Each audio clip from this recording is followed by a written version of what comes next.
Okay, so we just done the latch, and now we need to fix the door keep, yeah?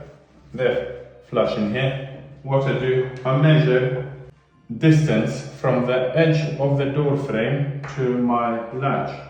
What is 1.2, 12 mil. 12 mil.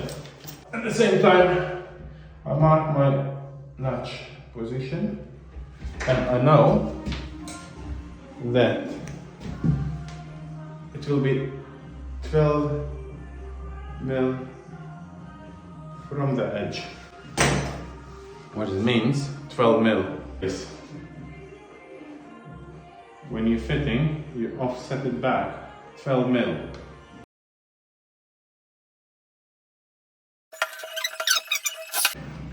Let's score again around the plate.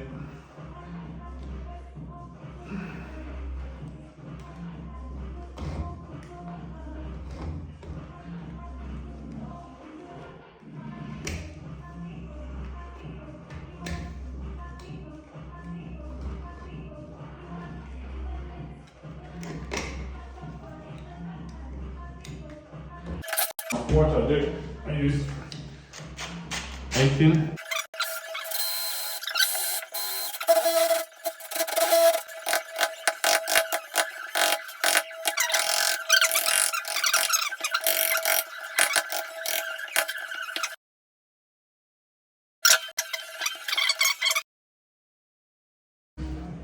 Time for judgment.